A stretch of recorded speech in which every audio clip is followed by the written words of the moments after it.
మా బాస్ ఎలాంటి వాడంటే ఆ అందరు అమ్మాయిల మీద కన్ను వేయడం కంటే నా మీద కన్ను ఎక్కువ ఉండేది అతనికి. అసలు ఆ గోవాలో అయితే నా కొలీగ్స్ అమ్మాయిలు అబ్బాయిలు అనే తేడా లేకుండా అందరూ తాగుతున్నారు సార్. ఒక 2-3 సిప్స్ ఒక హాఫ్ గ్లాస్ అయిపోగానే నాకే కొంచెం తేడాగా అది కొంచెం ఘాటుగా అనిపించింది. ఇంకా నాకు తర్వాత ఏం జరిగిందో మేడం నాకు అసలు తెలియదు మేడం.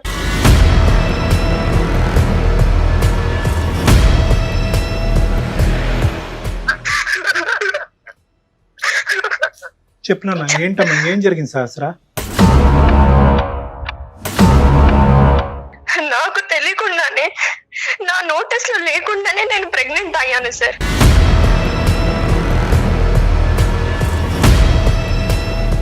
నేను ప్రతి రోజు ప్రతి నిమిషం గిల్టీగా ఫీల్ అవుతున్నాను మేడం.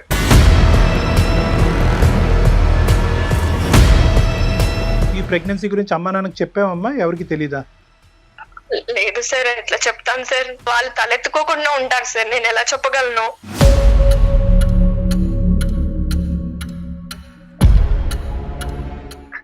ఒక పసి పిండాన్ని గ్రో అవ్వకుండానే చంపేశాను. ఒక చేత్తో ఒక రకంగా నులిపి చంపేసినట్టు చంపేశాను.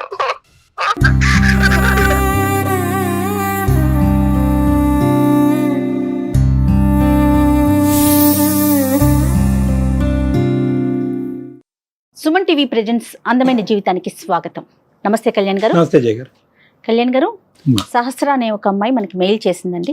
నెంబర్ ఆఫ్ మెయిల్స్ లో సహస్రాది మాత్రం తీసుకున్నాను. ఎక్స్పెక్టేషన్స్ కి అసలు అందని విషయం అనమాట. ఇలా కూడా జరుగుతున్నాయా అనే అంత ఆలోచన వచ్చిందండి నాకైతే. ఒక క్షణం నేను చదివింది కరెక్టా కాదని మళ్ళీ రీచెక్ చేశా. వెంటనే మీతో మాట్లాడించాలనిపించేసింది. ఒకసారి మాట్లాడతాను, కాల్ చేస్తాను.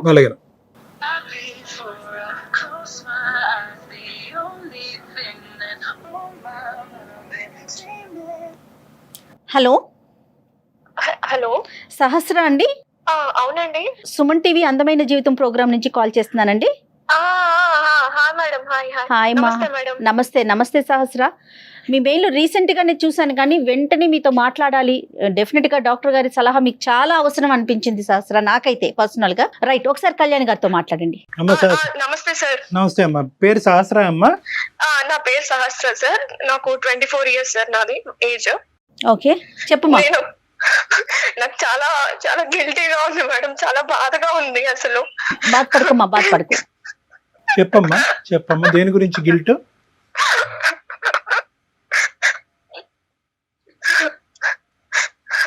బాధపడకు తల్లి, చెప్పు, ఒకసారి మాట్లాడు. నేను చెప్పా కదండి, నేను 2-3 సార్లు రీచెక్ చేశా. చెప్పుమా. నేను ఒక ఇంటీరియర్ డిజైనర్ గా వర్క్ చేస్తున్నా మేడం బెంగళూరులో. Very good. నేను చాలా కామ్ గోయింగ్ అండ్ చాలా డెడికేటెడ్ పర్సన్ మేడం. వర్క్ పట్ల గానీ చాలా రెస్పెక్టబుల్ పొజిషన్ లో ఉన్నాను మేడం నేను. అలాంటి టైంలో నేను ఒక నిండు ప్రాణాన్ని, పసి పిండాన్ని నేను చేతులారా చంపేశాను మేడం.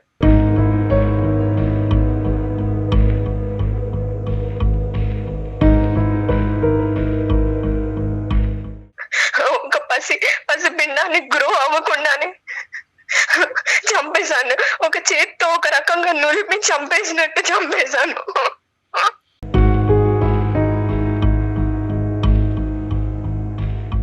చెప్పినా ఏంటమ్మా ఏం జరిగింది సహస్ర? నువ్వేంటి, చంపేయటం ఏంటి? అసలు ఏం జరిగిందమ్మా కొంచెం డీటెయిల్డ్ గా చెప్పు. ఓకే సార్, చెప్తాను. చెప్పాను కదా సార్, నేను ఇంటీరియర్ డిజైనర్ గా ఒక కార్పొరేట్ కంపెనీలో వర్క్ చేస్తుంటే అయితే అసలు ఎందుకు ఇంత గిల్టీగా నిద్ర పట్టలేకుండా ఎందుకు ఇలా జరుగుతుందండి సార్? నేను ప్రెగ్నెంట్ అయ్యాను సార్.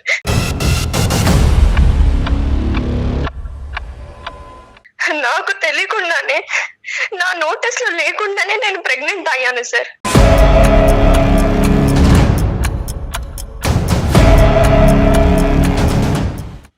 మీరు చెప్పండి సార్, అసలు ఒక నోటీస్ లేకుండా అసలు ప్రెగ్నెంట్ అవ్వడం అసలు ఏంటి సార్? ఇది అసలు ఇది కరెక్టేనా?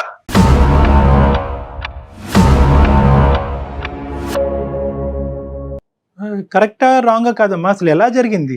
ఒక 4 days బ్యాక్ నేను క్యాబ్ లో వెళ్తున్నాను సార్ ఆఫీస్ కి. ఓకే ట్రావెల్ చేస్తున్నా, డైలీ క్యాబ్ లోనే వెళ్తాను. ఓకే వెళ్తుంటే సడన్ గా నేను క్యాబ్ లో ట్రావెల్ చేస్తున్నప్పుడు ఫెయింట్ అయి కళ్ళు తిరిగిపోయి అక్కడే పడిపోయాను క్యాబ్ లో. ఆ విషయం నాకు కూడా తెలియదు. హైదరాబాద్ అమ్మాయినమ్మా?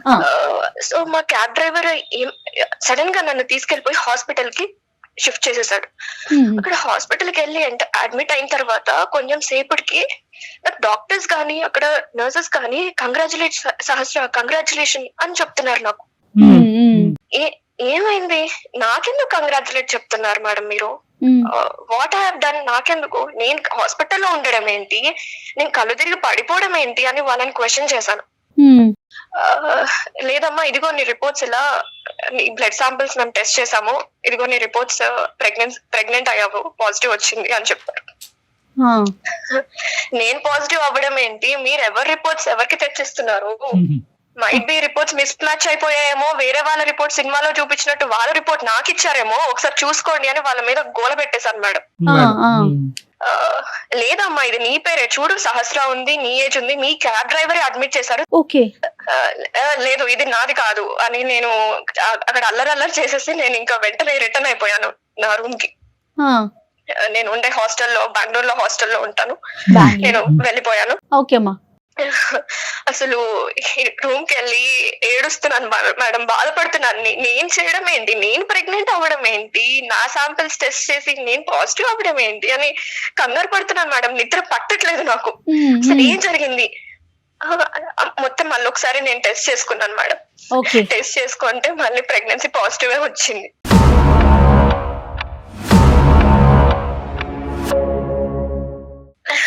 ఇది పక్కన పెడితే మేడం, యాక్చువల్ గా నేను వర్క్ చేసే కంపెనీలో చాలా బెస్ట్ ఎంప్లాయ్ అని నాకు మంచి నేమ్ ఉంది మేడం. సూపర్. ఓకే.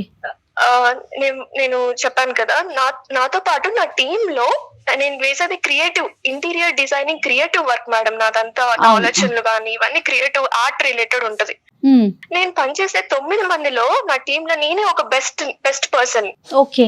1 మంత్ కి అలాగా మాకు best employee of the award అనే రివార్డ్ ఒకటి ప్రకటిస్తారు అనమాట. సో ఇలాగా ఏంటంటే ఒకటే ఫస్ట్ టైం నాకే వచ్చింది మేడం, సెకండ్ టైం నాకే వచ్చింది, గుడ్, థర్డ్ టైం కూడా నాకే వచ్చింది.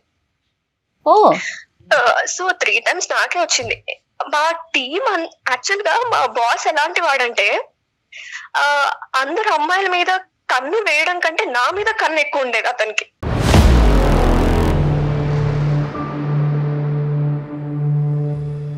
ఒక 2 months బ్యాక్ నాకు ఒకసారి ప్రపోజ్ కూడా చేశాడు. నా క్యాబిన్ లో నేను బేలో కూర్చున్నప్పుడు కూడా నన్ను చూసుకుంటూ వెళ్ళడము, ఎప్పుడెప్పుడు ఈ అమ్మాయి ఖాళీగా దొరుకుతుందా, ఎప్పుడెప్పుడు తినని ముట్టుకుందామా అన్న ప్రయత్నంలో ఉంటాడు మేడం అతను. అతని బిహేవియర్ చూస్తుంటే అలా అనిపించేది నాకు. అతనికి 35 years ఉంటాయి మేడం. ఓకే. మ్యారీడేనా? మ్యారీడే మేడం. నీ వయసు ఎంత అమ్మా? నాది 24 సార్. తప్పుగా అనుకోకమ్మా, నీకు ఎవరైనా బాయ్ ఫ్రెండ్స్ అదేమన్నా ఉన్నారా? లేదు సార్, నేను అసలు ఇప్పటి వరకు రిలేషన్ లో ఎవరితో లేను. అమ్మ నాన్న ఎక్కడ ఉంటారమ్మా? మా మదర్ ఫాదర్ హైదరాబాద్ లోనే ఉంటారు సార్. మా ఫాదర్ వచ్చేసి ఒక ప్రైవేట్ బ్యాంక్ ఎంప్లాయ్ లో తన మేనేజర్, బ్యాంక్ ఎంప్లాయ్ తను. ఈ ప్రెగ్నెన్సీ గురించి అమ్మ నాన్నకి చెప్పావమ్మా? ఎవరికి తెలీదా? లేదు సార్, ఎట్లా చెప్తాను సార్, వాళ్ళు తలెత్తుకోకుండా ఉంటారు సార్, నేను ఎలా చెప్పగలను?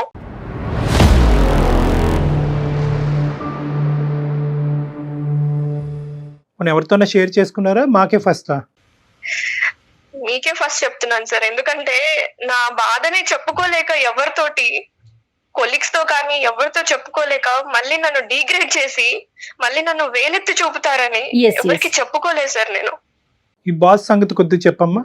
బాస్ ఎలా ఉంటాడంటే మేడం, నాతోటి చాలా ఎప్పుడెప్పుడు దొరుకుతుందా ఈ అమ్మాయి అన్నట్టు మాట్లాడతారు సార్. రైట్. ఓకే.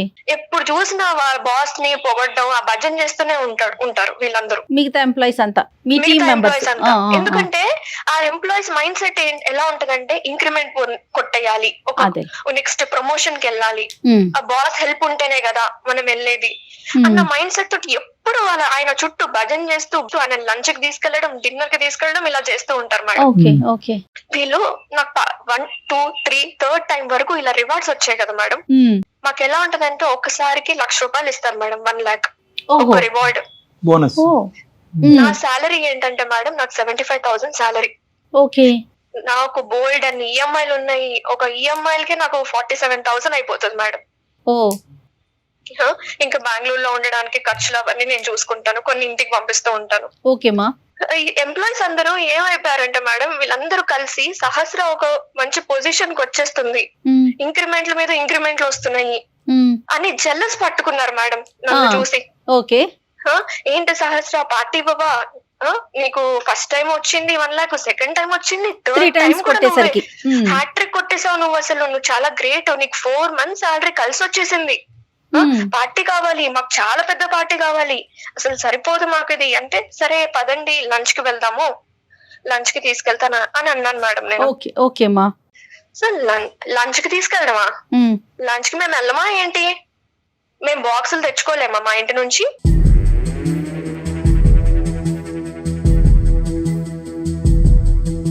మేము ప్రిపేర్ చేసుకొని తెచ్చుకుంటాం. సరే డిన్నర్ కి వెళ్దాము, ఈ లంచ్ లో ఫుడ్లు మాకొద్దు, ఎక్కడికన్నా దూరంగా మంచిగా అవుటింగ్ కి వెళ్దాం.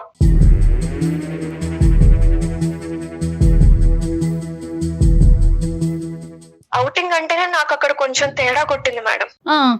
అవుటింగ్ ఏంటి అని అయినా నాకు ఒకటి అర్థం కాదు డాక్టర్ గారు, వీళ్ళు పార్టీ అని అసలు తొబ్బేస్తున్నారు సార్. నాకైతే చిన్న అది వాళ్ళేమన్నా నా ప్రాజెక్ట్ వర్క్ లో హెల్ప్ చేశారా వాళ్ళు? అమ్మ వెరీ కామన్ కదా సహస్ర, ఇది ఇప్పుడు ఒక ఆఫీస్ లో మనం కలిసి వర్క్ చేసుకునేటప్పుడు ప్రతి చిన్న ఇన్సిడెంట్ కి అదొక అంటే గెట్ టుగెదర్ లాగా అన్నమాట.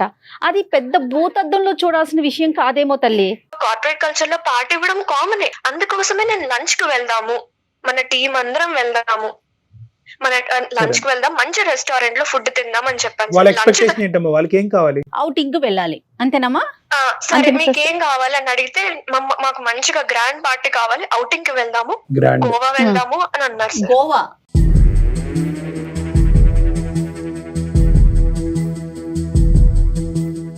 మేము బూస్ట్ చేయాలి, మేము ఆల్కహాల్ కన్స్యూమ్ చేసుకోవాలి, అక్కడ ఎంజాయ్ చేయాలి అన్నారు సార్. టీమ్ లో మొత్తం ఎంత మంది అంటే అమ్మాయిలు అబ్బాయిలు ఉన్నారమ్మా? అబ్బాయిలు అమ్మాయిలు ఇద్దరు ఉన్నారు మేడం. Okay okay. అనగానే నేను ఆల్కహాల్ తాగను కదా, బట్ నేను ఎలా వస్తాను అంటే, సరే నువ్వు ఆల్కహాల్ తీసుకోకు, మేము బూస్ట్ చేస్తాము, మీరు జస్ట్ కంపెనీ సహస్ర నువ్వు అంతే. నువ్వు తీసుకో, కానీ మామూలుగా జనరల్ గా మీ పార్టీస్ లో ఆల్కహాల్ ఉంటదమ్మా, మద్యపానం ఉంటదా? ఉంటది సార్, ఉంటది. సో ఇదేం కొత్త ఏం కాదు, వాళ్ళు అడిగింది కూడా, వాళ్ళు అడిగింది మాత్రం కొత్త ఏం కాదు, ఎటొచ్చి నువ్వు తాగవన్నది అందరికీ తెలుసు. నేను తాగను, నాతో పాటు నేను కొంచెం క్లోజ్ గా ఉండే ఒక అమ్మాయి ఉంటది నా పక్క క్యాబిన్ లో, కావ్య అని, ఆ అమ్మాయితోనే కొంచెం షేర్ చేసుకుంటూ ఉంటాను. అసలు నన్ను ఊపిరి ఆడలేవలేదు సార్. అసలు ఇంకా వచ్చేంత వరకు ఇంకా వాళ్ళు ఫ్లైట్ టికెట్స్ అన్ని వాళ్ళు బుక్ చేసేసారు, మేము ఇలా చేసేస్తున్నాం, చేసేసిన తర్వాత నాకు స్క్రీన్ షాట్ పెట్టేశారు. Right, okay. So you are compelled to go అంతే. ఓవర్ నైట్ అమ్మా, ఓవర్ నైట్ స్టే అది? అవును sir, overnight stay 2 days కి ప్లాన్ చేశారు సార్. వెళ్ళడము, అక్కడ ఒక రోజు స్టే చేయడం, మళ్ళీ రిటర్న్ అవ్వడము. సో ఇంకా నేను అక్కడ పార్టీ కల్చర్ లో కూర్చున్నాం సార్, వీళ్ళందరూ తాగుతున్నారు. అసలు ఆ గోవాలో అయితే నా కొలీగ్స్ అమ్మాయిలు అబ్బాయిలు అనే తేడా లేకుండా అందరూ తాగుతున్నారు సార్, నేను ఒక్కదాన్ని తప్ప.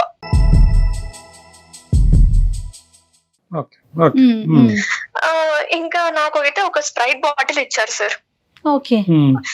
1 liter స్ప్రైట్ బాటిల్ ఇచ్చారు. ఇదిగో సహస్ర తీసుకో అన్నారు.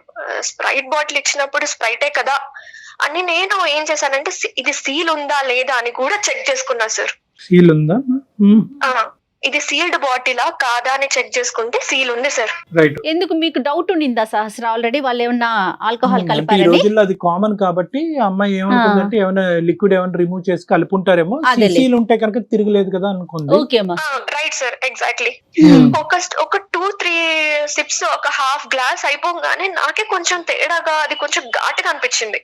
సరే అని నేను ఒక 1 glass తాగంగానే నేను అన్కాన్షియస్ అయిపోతున్నా సార్. నాకే కొంచెం డిజీనెస్ వచ్చేసి అంత కళ్ళు తిరుగుతున్నట్టు ఎలానో అనిపించింది. ఇంకా నాకు తెలియకుండానే అన్ఇంటెన్షనల్ గా నేను ఒక గ్లాస్ కాకుండా ఇంకొక గ్లాస్ తాగుతూనే ఉన్నా సార్.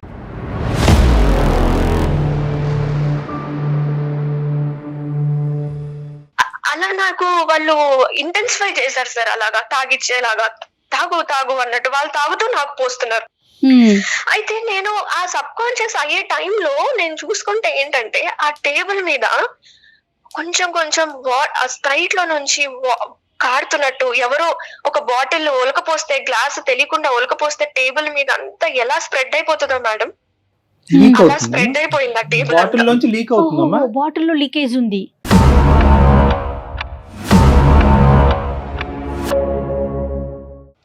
అయి ఉండొచ్చు మేడం. రైట్. మొత్తం ఆ టేబుల్ అంతా స్ప్రెడ్ అయిపోతుంటే నాకు అప్పుడు అదొకటి గుర్తుంది మేడం నాకు. Okay okay. ఇంకా నాకు తర్వాత ఏం జరిగిందో మేడం నాకు అసలు తెలియదు మేడం.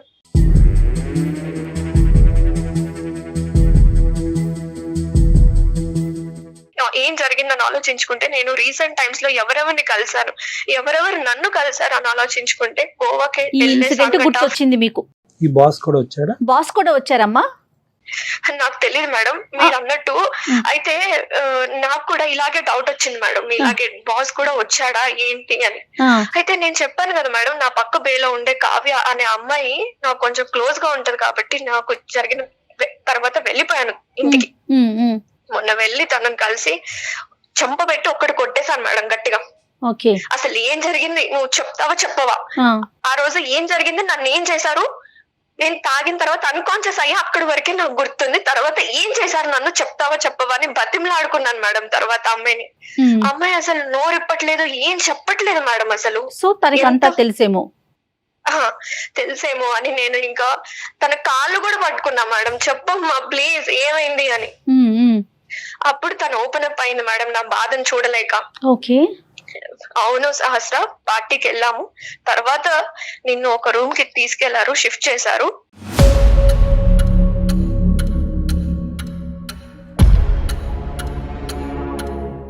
అక్కడి వరకే నాకు తెలుసు, తర్వాత నేను లేను అక్కడ, నేను పక్క రూమ్ కి వెళ్ళిపోయాను అని చెప్పారు మేడం. అయితే బాస్ వచ్చారా అంటే వచ్చుంటారు అని చెప్పింది మేడం తను.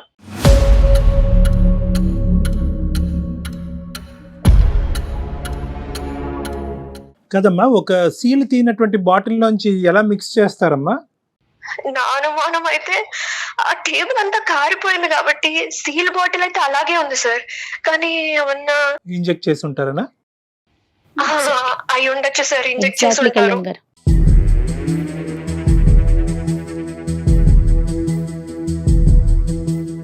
ఇదంతా నలుగురు కూడబలుక్కుని ఈ విధంగా చేద్దాం అని చేసినటువంటి ఆలోచన అంటారా, లేదంటే ఒక్క మనిషికి వచ్చే ఆలోచన? లేకపోతే బాస్ ఇనిషియేషన్ తీసుకొని ఇలా పార్టీ అడుగు వెళ్ళండి అని చెప్పుండొచ్చేమో సార్. ఐడియా ఒక్కళ్ళది అయ్యి ఉండొచ్చు, ఆచరించినటువంటి వాళ్ళు చాలా మంది అయ్యి ఉండొచ్చు అని అనిపిస్తుంది కదమ్మా? నాకు అనిపిస్తుంది సార్. అవును. రైట్. ఇది కాకుండా ఇంకేదైనా కొరిలేట్ చేసుకోగలుగుతున్నామా, లేదంటే ఎంత ఆలోచించినా కూడా ఈ ఒక్క సంఘటన బట్టే కొరిలేషన్ వస్తుంది? ఎందుకంటే ఇలాంటి పార్టీలు పదే పదే జరగవు నీ జీవితంలో. ఈ స్థాయి పార్టీ బహుశా ఇది ఒకటే అయి ఉంటుంది కాబట్టి. నాకు మీరు అంటున్నట్టు కోరిలేట్ చేసుకోవాల్సిన ఒక గెస్సింగ్స్ గానీ సజెషన్స్ గానీ ఎక్కడ కనిపిస్తున్నాయి అంటే సార్, ఆ అమ్మాయి దగ్గరికి వెళ్ళినప్పుడు అవును నిన్ను ఒక రూమ్ కి తీసుకెళ్లారు, ఇంకంతే, ఇట్స్ క్లియర్ అమ్మా, తీసుకెళ్లారు. అలాగే ఆ బాసే ఇనిషియేట్ చేసి ఉంటాడు, అతను కూడా గోవా వచ్చి ఉంటాడు సార్ డెఫినెట్ గా. నేనైతే అబార్షన్ చేయించేసుకున్నా సార్, ఎందుకంటే ఇంకా నా లైఫ్ ఏముండదు సార్, ఇంకా నా లైఫ్ క్లోజ్ అయిపోయినట్టే. ఆ లోపల ప్రాణాన్ని నేను ఇంకా గ్రో చేస్తూ ఉంటే ఒక్కొక్క రోజు పోయే కొందికి, రోజులు గడిచే కొందికి ఇంకా నేనే డేంజర్ జోన్ లో పడుతున్నాను సార్.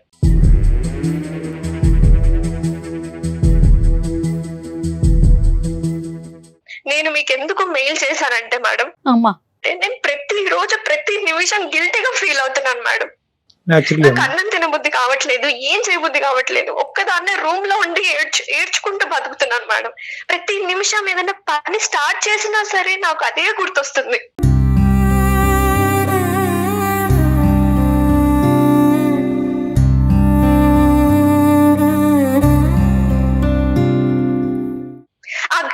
అనేది నాకు లేకుండా మీరు ఎలాంటి సలహా చెప్పినా సరే నేను దాన్ని యాక్సెప్ట్ చేస్తాను సార్. ఎలాంటి సలహా చెప్పినా కూడా నిన్ను సేద తీర్చగలిగేటటువంటి ఇది లేదేమో అని నాకు అనిపిస్తుందమ్మా. బట్ స్టిల్ నేను ఒక అటెంప్ట్ అయితే చేస్తాను. ఎందుకంటే ఇక్కడ ఎంత కాదనుకున్నా కూడా మిక్స్డ్ ఇమోషన్స్.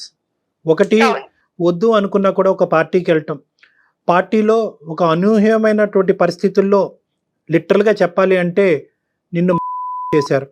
ఒకరు చేశారా, నలుగురు చేశారా అనేటటువంటిది అర్థం కానటువంటి దుర్భర పరిస్థితి. ఒకరు చేస్తే ఎంతమంది సహకరించారు అనేటటువంటి పరిస్థితి. సో ఇలాంటి రకరకాల ప్రశ్నలు, వేధింపులు, ఆలోచనల మధ్యలో ఈరోజు నువ్వు గర్భవతి అవటం అనేటటువంటిది ఆ పుండు మీద చాలా కారం జల్లినట్టు అయింది. గర్భవతిగా ఉండటానికి నేను సమాజంలో తలెత్తుకోలేను, నా తల్లిదండ్రులకి సమాధానం చెప్పుకోలేను. ఏ తప్పు చేయనటువంటి నేను ఈరోజు ఒక పసికొందును నేను భూప్రపంచం మీద తీసుకొచ్చి వాళ్ళకేం సమాధానం చెప్తాను అనేటటువంటి ఆలోచనతో, నీకు ఇష్టం లేకపోయినా నిన్ను నువ్వు చంపుకోవటం అనేటటువంటిది ఇంకా ఈజీ ఏమో, అలాంటి ఆలోచనతో నువ్వు అబార్షన్ చేయించుకున్నావు. అది కూడా చేయడానికి ట్రై చేశాను సార్. కానీ నేను అంతా ఏదో సాధించాలి నా పేరెంట్స్ ఏమైపోతారు సార్, అది కూడా అమ్మా. ఇప్పుడు ఏంటంటే బహుశా నేను ఇలా లిస్ట్ చేసుకుంటూ పోతే కనుక దెబ్బ మీద దెబ్బ లిటరలీ ఏంటంటే నువ్వు మానసికంగా, శారీరకంగా చచ్చిపోయినంత పరిస్థితి ఏర్పడిందమ్మా ఇప్పుడు. అవును సార్, అవును. కాబట్టి నేను ఇందాక చెప్పే ముందే నిన్న ఒక మాట అన్నాను. బహుశా ఏ విధంగా నేను నీకు మాట్లాడగలిగితే కనుక నీ మనసులో వేదన, బాధ తగ్గుముఖం పడుతుంది అనేటటువంటిది. బట్ స్టిల్ నేనేమనుకుంటున్నానంటేనమ్మా, టుడే యు ఆర్ సేఫ్. నువ్వు సేఫ్గా ఉండి, మానసిక పరమైనటువంటి బాధ అనేటటువంటి ఒక అంశం అయితే కనుక నువ్వు సేఫ్గా ఉండి మాకు కాల్ చేసావు. అది నాకు ఈరోజు ఏంటంటే బహుశా ఇంకో ఆడపిల్ల నీ స్థానంలో ఉంటే కనుక ఇంకో నిర్ణయం తీసుకునేదేమో.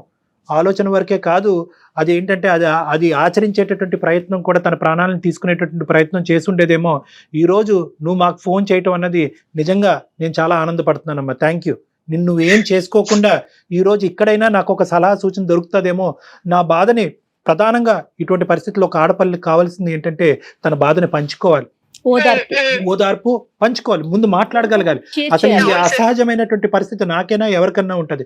నాతో పాటు ప్రయాణించేటటువంటి వాళ్ళు ఇంత దుర్గతానికి, ఇంత భయంకరమైనటువంటి దానికి పూనుకునేటటువంటి దానికి అవకాశం ఉందా? నేను ఎక్కడన్నా తప్పు చేశానా? ఈ రోజు అబార్షన్ చేసుకుని నేను తప్పు చేశానా, మంచి చేశానా, నేనేంటి ఒక ప్రాణాన్ని తీయటం ఏంటి అనేటటువంటి ఇలాంటి రకరకాల ప్రశ్నలు, ఆ భారమైనటువంటి ప్రశ్నలు మోసుకుంటూ నువ్వు మా వరకు వచ్చావు. నిన్ను ఏమీ చేసుకోలేదు అనేటటువంటి అన్నిటికంటే నాకు ఆనందింపేటటువంటి అంశం అమ్మ. నీలాంటి పరిస్థితిలో ఉన్న ఆడపిల్లని ఫస్ట్ ప్రధానంగా నేనేమని చెప్తానంటే, ఇది నీకు జరిగింది ఎవరికి జరగకూడదు అంటే కనుక ఈ ప్రయాణం ఇక్కడి వరకు ఆగకూడదమ్మా. నీకు జరిగింది వేరే వాళ్ళకి జరగకూడదు అంటే కనుక ఇది గోప్యంగా దీన్ని ఇన్వెస్టిగేషన్ వరకు తీసుకెళ్ళగాలి, పోలీసుల వరకు తీసుకెళ్ళటం అనేది చాలా ఇంపార్టెంట్. సార్ లేదు సార్, కానీ అది మాత్రం చెప్పకండి సార్ ప్లీజ్. ఎందుకంటే నాకు ఆ పోలీస్ స్టేషన్ కి వెళ్ళి ఈ క్రైమ్ నన్ను నేను ఫేస్ చేసుకోవడానికి నాకంత ఇప్పుడు లేదు సార్ అంతా. అమ్మా, ఆ మాట కూడా ఏ ఆడపిల్లకు కూడా, నీ స్థానంలో నిలబడినటువంటి ఏ ఆడపిల్లకు కూడా పోలీస్ స్టేషన్ వరకు వెళ్ళి మళ్ళీ ఈ కథంతా చెప్పి నువ్వే తప్పు చేసేవేమో, నీకెంతమంది బాయ్ ఫ్రెండ్స్ ఉన్నారు అనేటటువంటి ఇలాంటి రకరకాల ప్రశ్నలు, అనుమానాలు, ఇన్వెస్టిగేషన్స్ తట్టుకోలేక ఏ ఆడపిల్ల వెళ్ళటానికి ఇష్టపడదమ్మా. సహస్ర ఒకటే కాదు, ఈ పరిస్థితిలో ఉన్న ఏ ఆడపిల్ల ఎక్కడికన్నా వెళ్తాదేమో కానీ పోలీస్ స్టేషన్ వరకు వెళ్ళటానికి ఇష్టపడలే. కానీ నువ్వు అడిగినటువంటి రెండు అంశాల్లో ఒక ముఖ్యమైనటువంటి అంశం, నాలాంటిది వేరే ఆడపిల్లకి జరగకూడదు అంటే కనుక దానికి ఇది ఒక సొల్యూషన్ అన్నట్టుగా నేను చెప్తున్నాను. ఇది ప్రధానమైనటువంటి సొల్యూషన్ గా చెప్తున్నాను. ఎందుకంటే నీ ఆఫీస్లో వేరే ఆడపిల్లలు ఉన్నారు. ఇప్పుడు నువ్వు రేపు రిజైన్ చేసావనుకో, ఆ స్థానంలో వచ్చి కూర్చునేటటువంటి వేరే ఆడపిల్లలకి జరగదు అనేటటువంటి గ్యారంటీ ఏంటి? పోలీస్ స్టేషన్ అనగానే తను పోలీసులు మగవారే ఉంటారు అనుకుంటుందేమో. షీ టీమ్స్ ఉన్నాయి అమ్మా ఇప్పుడు ఇవాళ రేపు మనకి. ఇప్పుడు ఏంటంటే తన ఆలోచన ఏంటంటే కనుక ఇప్పుడే ఇది ఏంటి, ఇది ఏం జరిగింది అనేటటువంటి ఒక క్లారిటీ వస్తుంది. ఎందుకంటే ఇప్పుడుకొచ్చి నువ్వు ఎవరితోనే మాట్లాడలేదమ్మా. ఫస్ట్ టైం నువ్వు మాతో మాట్లాడటం వల్ల నీకు ఒక డిఫరెంట్ వ్యూ పాయింట్, ఒక డిఫరెంట్ ఆలోచన. బహుశా నేను ఒక్కదాన్నే కాదు, ఇలాంటి సఫర్ అయ్యేటటువంటి చాలా మంది ఆడపిల్లలు ఉన్నారు, వాళ్ళు ఏం చేసుంటారు అనేటటువంటిది మొట్టమొదటిసారిగా నువ్వు మా నోటి వెంట వింటున్నావు. కాబట్టి నువ్వు కూల్గా కూర్చొని ఆలోచిస్తే కనుక, ఓహో బహుశా నేను ఇలా చేయొచ్చు, నేనేమి ఇక్కడ తప్పు చేయలేదు. ప్రధానమైనటువంటి అంశం నువ్వు ఇక్కడ గుర్తుపెట్టుకోవాల్సింది ఏంటంటే, సహస్ర అనేటటువంటి ఈ అమ్మాయి ఏ తప్పు చేయలేదు, ఇంక్లూడింగ్ ఏ తప్పు చేయలేదు. నువ్వు ఎప్పుడు కరెక్ట్గా నీ తల్లిదండ్రులు ఏ నమ్మకంతో అయితే కనుక నేను బెంగళూరు పంపించి అక్కడ ఒంటరిగా నీ చేత ఉద్యోగం చేపిస్తున్నారో, నీ కళనే నువ్వు నమ్ముకున్నావు, నీ కెరియర్నే నేను నమ్ముకున్నావు, కాబట్టి దాని మీద నువ్వు నిలబడ్డావు. సో అప్పుడు సహస్ర ఒకటే, ఇప్పుడు సహస్ర ఒకటే. ఎప్పుడు కూడా నువ్వు క్లియర్ అండ్ క్లారిటీగానే ఉన్నావు, నువ్వు ఎప్పుడు కూడా ఆనిముత్యంలాగే ఉన్నావు. కాబట్టి నువ్వు బాధపడవలసినటువంటి అవసరం లేదు. నెంబర్ 1, పోలీసుల వరకు వెళ్ళటం అనేటటువంటి అంశం వెనకతల చాలా ఇంపార్టెంట్ ఆస్పెక్ట్ ఉందమ్మా. అంటే నన్ను ఇలా చేసినటువంటి వాళ్ళు శిక్షించడం అనేటువంటిది కాదు. ఇలా చేయకపోతే కనుక, నువ్వు అలా నమ్మి ఆ దారిలో వెళ్ళకపోతే కనుక రేపొద్దున వాళ్ళు ఏమనుకుంటారు, ఓ ఆడపిల్లలు అంటే కనుక మనం ఇలా వాడుకోవచ్చు. పార్టీలో అనేటటువంటి మభ్య పెట్టి వాళ్ళని ప్రెషర్ పెడితే కనుక, అయ్యో పార్టీ ఇవ్వకపోతే కనుక నాతో పాటు ప్రయాణం చేసేటటువంటి వాళ్ళు దూరం అవుతారేమో, వాళ్ళు నేను పీనాస్లా కనిపిస్తానేమో, ఇంకో విధంగా కనిపిస్తానేమో అనేటటువంటి ఉద్దేశంతో ఆడపిల్లలు ఇలా లొంగిపోతారన్నమాట అనేటటువంటి మెసేజ్ నువ్వు వాళ్ళకి ఇస్తున్న దానం అవుతావు.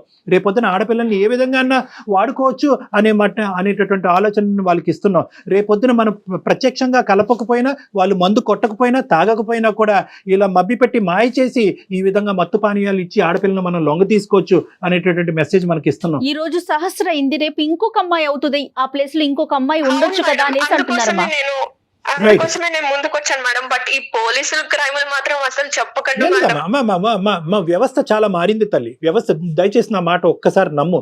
నువ్వు ఎంత చీదరించుకున్నా, ఎంత అసహించుకున్నా, ఎంత కరెక్ట్ కాదు అనుకున్నా, నా సబ్జెక్ట్ ఎంత బహిర్గతం అవుతుందని నీకు అనుకున్నా కూడా వ్యవస్థ చాలా మారింది. అన్నీ కూడా చాలా గోప్యంగా ఉంటుంది. ఒక ఆడపిల్లకి ఇచ్చేటటువంటి ప్రైవసీ బహుశా ఈ రోజుల్లో మన ఉండేటటువంటి వ్యవస్థలో చాలా ఇంపార్టెంట్ ఆస్పెక్ట్ కింద మారిపోయింది. సో ఎవరికి కూడా మూడో కంటికి తెలియకుండా కూడా ఇన్వెస్టిగేషన్ నడిపించవచ్చు. అందరినీ ఎవరైతే ఉన్నారో వాళ్ళందరినీ కూడా బోన్లోకి లాగచ్చు, శిక్షించవచ్చు. రేపొద్దున సమాజానికి చాలా మంచి సేవ చేసేటటువంటి ఒక గొప్ప వ్యక్తిగా నువ్వు మారుతావు. సో దీనంతటి వల్ల నాకేంటండి అని నువ్వు అడగచ్చు. నీకేంటంటేనమ్మా, నువ్వు అప్పుడు ఎప్పుడు కూడా నువ్వు పెర్ఫెక్టే. నువ్వు బాధపడవలసినటువంటి అవసరం లేదు. ఎటొచ్చి బిడ్డను చంపుకున్నాను సార్ కాబట్టి నేను అబార్ట్ చేసుకోవటం అనేది, నేను ప్రాణాన్ని తీసుకోవటం అంటే కనుక దానికి ప్రాణాన్ని తీసేయటం అనేటటువంటి ఒక లేబుల్ పెడితే కనుక గిల్ట్తో చచ్చిపోతావు అమ్మా. నిన్ను నువ్వు కాపాడుకునేటటువంటి ప్రయత్నంలో నువ్వు ఆ ఆలోచన రావటంలో, ఆ ఆలోచన నీకు రావటం ఎటువంటి తప్పు కాదమ్మా. నేను అనుకోవటం ఆలోచన తప్పు కాదు. ఎందుకంటే కనుక ఈరోజు నీ తల్లిదండ్రులకు నువ్వు సమాధానం చెప్పుకోవాలి, సమాజానికి సమాధానం చెప్పుకోవాలి. రేపొద్దున పెళ్లి అనే భవిష్యత్తు నీకు ఉంది. రాబోయేటటువంటి భర్తకు నువ్వు సమాధానం చెప్పుకోవాలి. ఒక బిడ్డను తీసుకుని నడి సమాజంలోకి నువ్వు వెళ్తే కనుక ఈ సమాజం నిన్నేం గౌరవంగా చూడదమ్మా. నిన్నేమంటది అంటే, అదిగో ఏదో తప్పు చేసింది కాబట్టి ఈరోజు బిడ్డను ఎత్తుకుని తిరుగుతుంది, ఈ అమ్మాయి తప్పుడు మనిషి అని చెప్పి ఏ క్యారెక్టర్ అయితే కనుక నువ్వు నీ తల్లిదండ్రులు ఎప్పుడు కూడా కల్లో కూడా ఊహించుకోరో ఆ ముద్ర నీ మీద పడబోతుంది. కాబట్టి ఈరోజు నువ్వు సమయస్ఫూర్తితోనే ఒక ఆలోచన చేసావని నేను అంటున్నానమ్మా. ఒకప్పుడు నువ్వు అబార్ట్ చేసుకోకుండా మా దగ్గరికి వచ్చుంటే కనుక, తల్లి ఇది నీ ఇష్టం, నీ ఆలోచన బట్టి నువ్వు నిర్ణయం తీసుకో, మేము దాని మీద ప్రెషర్ చేయలేము, అలా చేయటం అనేటటువంటి చట్టరీత్యా వ్యతిరేకం అని చెప్పుండేవాళ్ళం. కానీ నువ్వు ఆల్రెడీ ఒక నిర్ణయం తీసుకుని దాన్ని ఆచరించావు కాబట్టి నువ్వు చేసినటువంటి దాంట్లో గిల్ట్ ఫీల్ అవ్వాల్సినటువంటి అవసరం లేదు. నిన్ను, నీ కుటుంబాన్ని, నీ ఫ్యూచర్ని కాపాడుకునేటటువంటి ప్రయత్నంలో నువ్వు తీసుకున్న నిర్ణయం కాబట్టి దాన్ని నేను తప్పుగా అయితే నేను భావించట్లేదు, ఆ విధంగా నేను చూడట్లేదు. ఇంతకు ముందు మీరు కాల్ చేయక ముందు కూడా నాకు అదే గిల్ట్ ఉంది సార్. ఇప్పుడు మీతో మీరు చెప్పే సలహా కానీ, మీరు నన్ను మోటివేట్ చేసే మాటలు కానీ నాకు కొంచెం ఇప్పుడు మనశ్శాంతిని ఇస్తుంది సార్. రిమూవ్ దట్ మాస్క్ అమ్మా. నువ్వేం తప్పు చేయలేదు. ఎటొచ్చి నీ ఎజెండా ఒక్కటే. నీ ఎజెండా ఈ రోజు ఏదన్నా ప్రైమరీ గారు ఈ రోజు మాట్లాడుకుంటే నాకు 0.5% కూడా 0.05% కూడా నాకు ఈ రోజు సహస్ర తప్పు చేసినట్టు నాకు అనిపించట్లేదు. ఇలాంటివి జరిగినప్పుడు గొంతు విప్పి మాట్లాడండి. మీ మనసులో ఉండేటటువంటి బాధని నీకు నచ్చినటువంటి వాళ్ళని చెప్పండి. ఒకప్పుడు అవకాశం ఉంటే కనుక నిన్ను ఇబ్బంది పెట్టేటటువంటి వాళ్ళని శిక్షించి రేపొద్దున వాళ్ళకి బుద్ధి వచ్చేటటువంటి విధంగా ఈ ప్రాసెస్ కంటిన్యూ అవ్వకుండా అరికెట్టేటటువంటి ప్రయత్నం కూడా మీరు చేయండి. చాలా ముఖ్యమైనటువంటి అంశం ఉంది. నువ్వు ఎక్కడన్నా ఒక ఆలోచనలో ఒక చిన్నపాటి తప్పిదం జరిగింది అంటే కనుక అక్కడే జరిగింది. నీ భావం గురించి, నీ యొక్క వ్యక్తిత్వం గురించి, నీ మనసులో ఉండేటటువంటి ఆలోచన గురించి ఎప్పుడు కూడా ఏ ఆడపిల్లైనా నిలబడాలమ్మా. నాకు పార్టీలు నచ్చవంటే నచ్చవు, అంతే, ఫుల్ స్టాప్. నో అంటే నోనే. రండి, ఒక బిర్యానీ ప్యాకెట్ తెచ్చుకుని ఇక్కడ టేబుల్ మీద కూర్చొని తిందాం సరదా. అంతేగాని వాళ్ళు ఆ మొహమాటానికి పోయి వీళ్ళు ఏదన్నా అనుకుంటారేమో పోయి ప్రధానమైనటువంటి అంశం అమ్మా. ఎక్కువ శాతం ఇలాంటివి జరిగేటటువంటి ఎక్కడ జరుగుతాయంటే కనుక మన తెలియనటువంటి ప్రాంతంలో మనకు తెలిసినటువంటి మనుషులు చేస్తారు. మీరు స్టాటిస్టిక్ చూడండి. మీరు స్టాటిస్టిక్ పరంగా చూసుకుంటే కనుక, క్రైమ్ స్టాటిస్టిక్స్ పరంగా చూసుకుంటే మీకు అప్పటికే హింట్ ఉంది. వీడు టచ్ చేయడానికి ట్రై చేస్తున్నాడు, ప్రపోజ్ చేయడానికి ట్రై చేస్తున్నాడు, వీళ్ళు ఏదో దుర్బుద్ధి పుట్టింది, వీడు గోవా వరకు వెళ్దాం అంటున్నాడు అంటే కనుక ఆలోచన వీడిదా మిగతా వాళ్ళదా? బహుశా వీడు వాళ్ళ మీద ఒత్తిడి తీసుకొచ్చి మొత్తం అందరూ మూకమ్మడిగా నన్ను అక్కడ తీసుకెళ్తున్నారా? లేదు, అలా తీసుకెళ్ళట్లేదు అని అనిపించినా కూడా 99.5% అలా తీసుకెళ్ళడం అని అనిపించినా కూడా 0.5% ఎక్కడో చూడ మీ అంతరాత్మ మిమ్మల్ని ప్రశ్నిస్తూ ఉంటుంది, మిమ్మల్ని గుచ్చుతూ ఉంటుంది. దాన్ని నమ్మండి. 0.5% డౌట్ వచ్చినా కూడా, అరే బాబు మీ పార్టీలకు ఒక దాన్ని నేను ఎక్కడికి రానురా, కావాలంటే ఇక్కడ తిందాము, నేను ఇలా వెళ్తున్నానంటే తెలిస్తే కనుక మీ అమ్మ నాన్నమే తోసేయండి. మా అమ్మ నాన్న నన్ను నరికి పోగులేస్తారు, నేను రాను, నాకు అది అలవాట్లేదు, అది మా సాంప్రదాయం కాదు, మా పద్ధతి కాదని చెప్పి కొట్టిపారు. రైట్. ఇది ఓన్లీ సహస్ర కాదు కళ్యాణ్ గారు, ఈ వీడియో చూసే ప్రతి ఆడపిల్లకి మీరు చెప్పే మాటలు ప్రతి ఆడపిల్ల మనసుకు తీసుకోవాలి. ఏమ్మా సహస్ర? అందుకోసమే సార్ ప్రతి అమ్మాయి ఇలాంటి సిచ్యువేషన్ ఇది కాకపోయినా వేరే రకంగా పార్టీ కాకపోయినా వేరే రకంగా ఫేస్ చేస్తున్నారు సార్. జరగకుండా ఉండాలి. అమ్మ నీకున్న టాలెంట్, నీకున్న స్కిల్, నీకుండేటటువంటి బలాలకి నీకు ఎక్కడైనా కూడా రెడ్ కార్పెట్ వేసి జాబ్ వస్తారు. కాబట్టి తక్షణ కర్తవ్యం నువ్వు ఇమీడియట్ గా ఏంటంటే ఈ ఉద్యోగానికి రిజైన్ చేయి. ఉద్యోగానికి రిజైన్ చేసి వాళ్ళకి గుడ్ బై చేయి. ఎందుకంటే పదే పదే అటువంటి వాతావరణంలోకి నువ్వు వెళ్ళి వీడు చేశాడా అని ఆలోచించుకుంటే నీకు పిచ్చి పడుతుంది. నెంబర్ 2 ఏంటంటే అస్సలు ఎటువంటి సంకోచం లేకుండా కావాలంటే మేము మొత్తం మన అందమైన జీవితం టీం మొత్తం అంతా కూడా నీ వెంటంటూ ఉంటారు. నీకు కావాల్సినటువంటి సపోర్ట్ ఇస్తారు. పద మనందరం కలిపి ఏ పోలీస్ స్టేషన్లో కంప్లైంట్ పెడదాం, ఆ పోలీస్ స్టేషన్లో మనం కంప్లైంట్ పెట్టి వాళ్ళందరినీ శిక్ష పడేటటువంటి విధంగా ఎవరైతే ఇందులో ఇన్వాల్వ్ అయి ఉన్నారో, ఆలోచన వచ్చినటువంటి వాళ్ళు, ఆచరించినటువంటి వాళ్ళు, దాచిపెట్టినటువంటి వాళ్ళు ముగ్గురిని శిక్షించాలి. మా దగ్గరికి రా, లేదంటే మా కాంటాక్ట్ నెంబర్ ఇస్తాము, నువ్వు మా దగ్గర రా, ఇంకా కూర్చొని మనం డిస్కస్ చేసుకుందాం. ఎందుకంటే మీ పేరెంట్స్ని ఇందులో ఇన్వాల్వ్ చేయాలని నువ్వు అనుకోవట్లేదు కాబట్టి, నువ్వు మేజర్ కాబట్టి నీకు ఆ నిర్ణయం తీసుకునేటటువంటి హక్కు ఉంది. నీకు ఆ ధైర్యాన్ని నింపి అక్కడి వరకు తీసుకెళ్లేటటువంటి బాధ్యత మాది. సార్ నేను ఫస్ట్ దీంట్లో నుంచి ఈ గిల్టీనెస్ లో నుంచి నన్ను నేను మనిషిలాగా చూసిన తర్వాత నేను ట్రై చేస్తాను sir. Of course you take your time, but this is the agenda. Okay sir, మీరు చెప్పిన సలహా నేను ట్రై చేస్తాను సార్. బట్ ఫస్ట్ అయితే నన్ను నేను కోలుకొనివ్వండి సార్. ఆల్ ద బెస్ట్ నాన్న, all the best. Very good sir. ఇంకొక చిన్న మాట మీకు చెప్పాలనుకుంటున్నాను. సారీ సార్, ఏంటంటే అసలు నా పేరు సహస్ర కాదు, ఎందుకంటే సెక్యూరిటీ పర్పస్ కోసం నేను అలా చెప్పాను sir. Of course, well done, very good అమ్మా, వి అప్రిషియేట్ దట్. దానికి అపాలజీ ఎందుకమ్మా? Thank you sir. All the best అమ్మా, గుడ్ లక్ అమ్మా, టేక్ కేర్, బాయ్ అమ్మా, జాగ్రత్త అమ్మా, take care of yourself, bye, good luck, bye అమ్మా. సూపర్ కదండి. అంటే ఇది జరుగుతుందమ్మా, ఇది సమాజంలో ఈ రోజు సహస్ర లాంటి అమ్మాయిలు 100 మంది ఉన్నారు. బయటికి రావాలి. ఈ రోజు నేరాలు ఆపాలి అంటే కనుక నేరం జరిగిన తర్వాత భయపడుతుంది కదా కళ్యాణ్ జీ.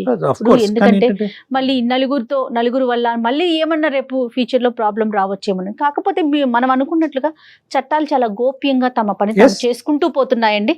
డెఫినెట్ గా మనం చట్టాన్ని గౌరవించాల్సిన పరిస్థితి ఉంది ఇక్కడ కూడా. రైట్, థ్యాంక్ యూ కళ్యాణ్ గారు.